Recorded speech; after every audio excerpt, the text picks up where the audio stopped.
The way a game initially presents itself can do many things. It can get hearts beating fast with fast-paced action right from the starting gun. It can present questions that drive us forward, fervently seeking answers. There are so many different things that go into making an incredible intro that we've decided we just leave this one up to you to decide. These 10 intros were voted on by you as 10 more of the greatest ever to draw us into a game.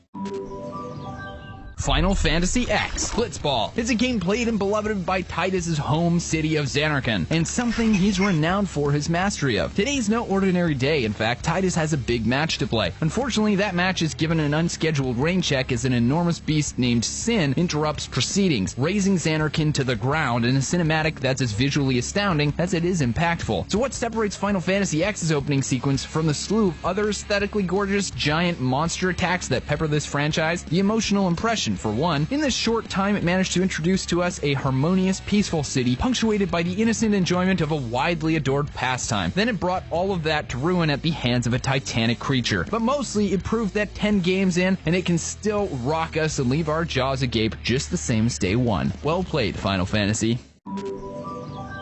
Halo. The door of our cryostasis chamber creaks open. An urgent marine gives us the mundane task of looking at some flashing lights. Having mastered the 4 basic directions, we run headfirst and guns blazing towards the front lines of a conflict that threatens humanity's existence. Halo's opener was a roaring one in which we were given 2 things: little to no context and the chore of defending a vital UNSC vessel from hordes of encroaching aliens. Oh, and an overpowered magnum. Amidst our confusion and excitement, we were forced to abandon ship and rocket towards one of the Halo arrays in an escape pod. The rest, as they say, is history. Half-Life. We arrive at work at 8:47 a.m. We board the facility's train system and are calmly whizzed off to our station as an automated voice blares out various official announcements. Doesn't sound too fun, right? Well, this was the completely ordinary situation Dr. Gordon Freeman was placed in at the beginning of Half-Life. Don't worry, this mundanity doesn't last long. Shortly after arriving, Freeman is informed that he is to take part in an experiment that's horribly botched, tears open a rift between dimensions, leaves his workplace a wreck, and gives him a close-up view of extraterrestrial beings. We hope he had his coffee this morning because it's gonna be a long day. Metal Gear Solid 3 Snake Eater. What transpired at the dawn of Metal Gear Solid 3 Snake Eater were no joyous events for Naked Snake. He was betrayed, beaten, and broken in a shocking scene. The effects of this double cross shaped him and drummed throughout the MGS universe for decades to come. As we made our way through what seemed to be yet another routine mission, Snake's legendary mentor, the Boss, turned coat, supplying the villainous Volgin with 2 miniature nuclear shells. In the process of this treachery, she viciously snapped her former student's arm, tossed him off of a bridge, and left him for dead. This not only made for an unforgettable scene, but it gave vital shading to the character of Naked Snake, one of the most pivotal, important characters in one of gaming's most detailed worlds. Father to Solid Snake, the big boss, and seeing him get humbled so thoroughly was a sight to behold.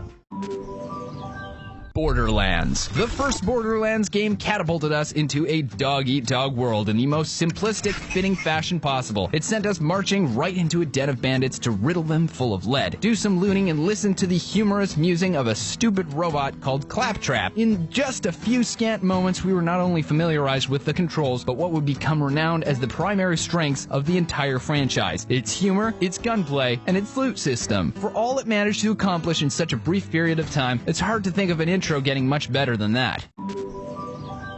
Dead Space 2. Dead Space 2 picked up right where its predecessor left off. People getting hideously gored inches before our eyes and twisted mutations chasing us through the darkened corridors of a space station. Ah, the good old days. Following a short interview that harkened back to the events of the first game, we found our protagonist, Isaac, straitjacketed and being released by an ill-fated man named Franco. Ill-fated because seconds later we were thrust right back into the grim, gritty grisliness the series was beloved for. Franco was run through, his face torn at and his body graphically usurped by a necromorph. Oh, Dead Space, how we missed you.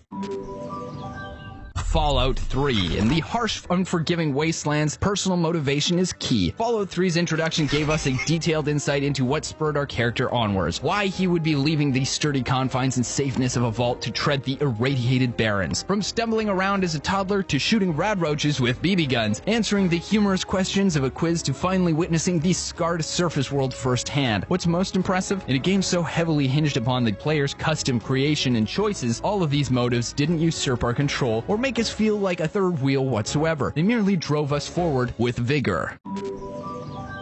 God of War. For a game as visceral, brutal, and bloody as God of War, the intro needs to be aptly vicious. It needs to be laden with mayhem and carnage. It needs to be a multi-stage fight with a freaking Hydra. Oh, that's exactly what it was? The first ever God of War game propelled the series forward in the most dramatic fashion possible, baptizing itself with the blood of a huge many-headed snake monster as one of Sony's great modern franchises. Batman: Arkham City.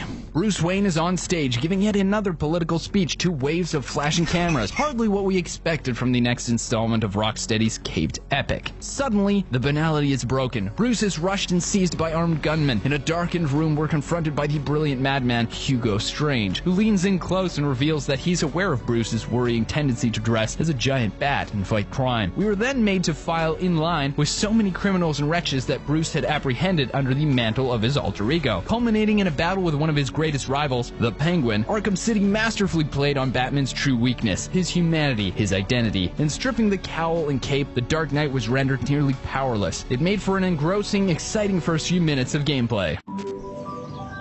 Mass Effect 2. The events that drew the curtains on Mass Effect 1 were monumental. In introducing Part 2 of their sci-fi trilogy, did BioWare quietly peel them back open with a meek, measured opening? Nope. They grabbed those curtains and tore them straight off the rail. Everything we'd grown so attached to in the previous game was left an unidentifiable wreck in the vacuum of space, obliterated by an unknown threat. We saw our hero, Commander Shepard, take a one-way trip from upper orbit all the way down to ground level. This pulse-pounding chain of events embodied the series' fickle air of risk and loss that set it apart from so many other series. How it was just as happy to kill a beloved member of our crew as develop them. It fittingly laid the table for the galaxy-rocking events that would follow. That's it for 10 more of the greatest video game intros. If there are any that we still missed, let us know what they are in the comments down below. If you enjoyed this video, please subscribe to TGN. I'm Moxinus, and I'll see you next time.